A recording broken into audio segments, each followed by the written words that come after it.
մի կրիստալային համովջուր պատմական աղբյուրից։ Supporters, they're not actually Armenian, but they are very supportive of those goals.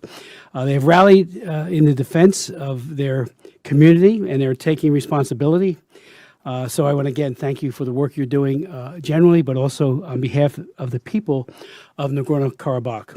As many of you know, as the Soviet Union collapsed and the Armenian and Azerbaijan were among those countries emerging out of it, Armenians and Azerbaijanis fought a war from 1988 to 1994, driven in part by the fact that the boundaries of the new Armenian and Azerbaijani states did not correspond with the ethnic boundaries.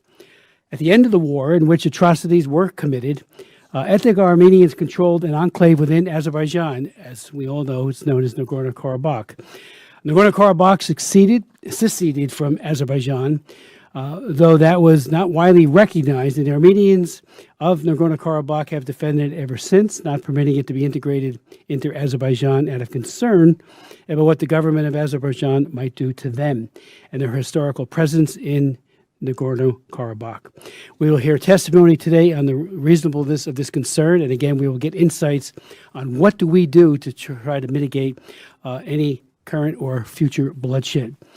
Suffice to say is that the government of Azerbaijan does not accept this state of affairs, and I personally have been twice in Baku and have raised it personally with President Aliyev. And, you know, as we all know, ceasefires have been violated, especially most aggressively in 2020. And working together with the government of Turkey, they've attained military dominance over Nagorno-Karabakh. It has also repeatedly broken commitments, that is to say the government of Azerbaijan, to permit access to Nagorno-Karabakh, and for the past 7 years has permitted only basic medical necessities and humanitarian food supplies, with an evident intention to create a humanitarian crisis in Nagorno-Karabakh. The United States has engaged in attempts to find a peaceful solution in this so-called frozen conflict, along with the Russians and the French. But the process appears to be breaking down, and pressure is vastly ramping up on the Armenians to give way to Azerbaijan and its partner, Turkey. How far the United States, Russia, and France will go to pressure Armenians to give way in Nagorno-Karabakh is not clear, but the opaqueness of these discussions is itself a sign of concern. At this point, we don't want, in Nagorno-Karabakh today, we have a vulnerable small population surrounded by vastly larger and more powerful military forces of Azerbaijan backed by Turkey. Since 2020, Azerbaijan has been tightening a noose on Nagorno-Karabakh. Its forces have occupied much of the former territory and even territory of Armenia proper.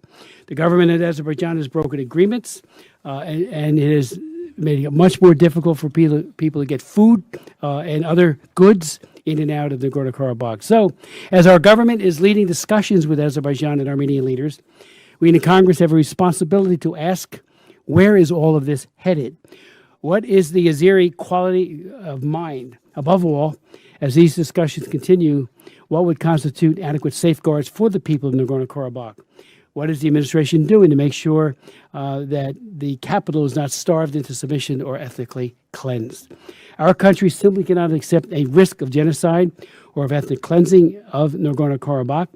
That's why when we mean by safeguards for the people there, I hope the administration will recognize that. And again, as Ambassador Brownback has said so well in his written testimony, the Armenians of Nagorno-Karabakh do have a right to survival in their ancestral homeland, quote, the right not to be driven out, starved, or blockaded by the government of Azerbaijan. And as our ambassador also says, the United States has a responsibility to hold the government of Azerbaijan accountable for its actions. We have a capacity to stop this religious cleansing, and we must use it. I'd like to now yield to my good friend and colleague,